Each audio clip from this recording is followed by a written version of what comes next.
Let's be honest. For leaders today, it feels like we're navigating a perfect storm of change. But what if you could build an enterprise that doesn't just, survive that storm, but is actually designed to harness its energy? Well, today, we're going to break down a framework to do exactly that. So, let's just start with a really direct question.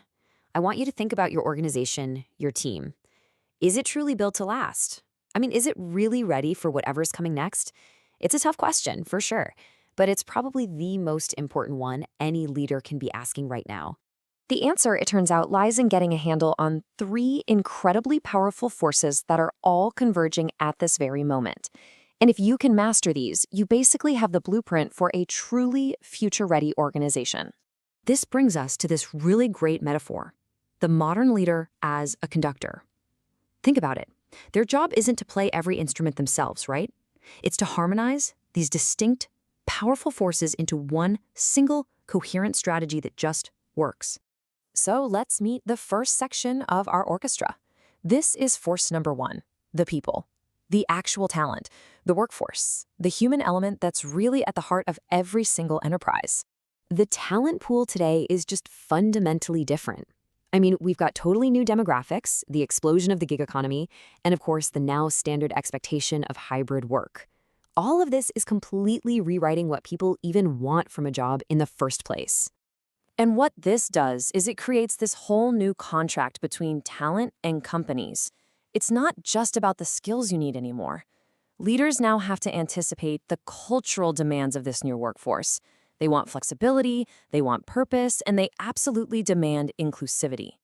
Now, to meet the demands of this new workforce, the old, rigid organizational structures just aren't going to cut it. And that brings us to our second force: smarter structures. This is where we add a layer of intelligence to the very design of the organization itself. We're talking about AI-enabled design. And listen, this isn't some science fiction idea for the future. It's happening right now. It's all about using AI to move beyond those stiff hierarchies and create structures and workflows that can literally adapt in real time. This shift here is just profound. We're moving from static, fixed structures to adaptive ones. We're going from decisions based only on human intelligence to a powerful partnership between human judgment and machine intelligence.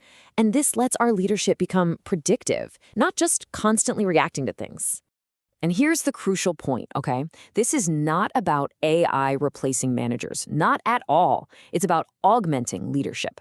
Think of it as giving your leaders superpowers, like predictive insights or the ability to model a dozen different scenarios and getting real-time support to make better, faster decisions.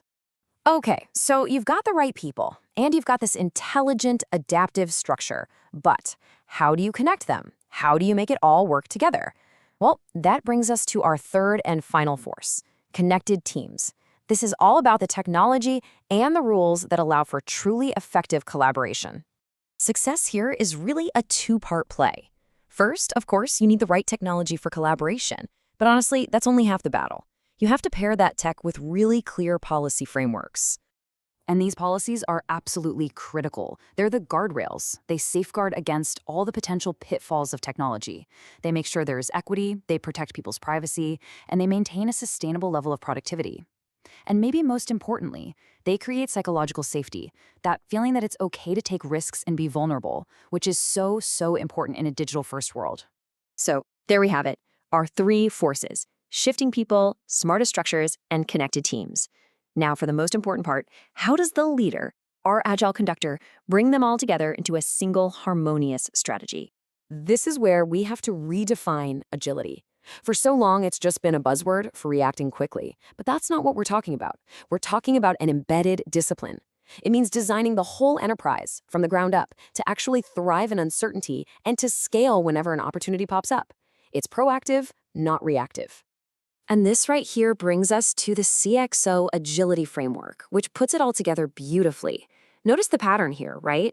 For each force, the people, the AI design, and the tech, the leader's role isn't about top-down control. No, it's about anticipating, augmenting, and ensuring fairness.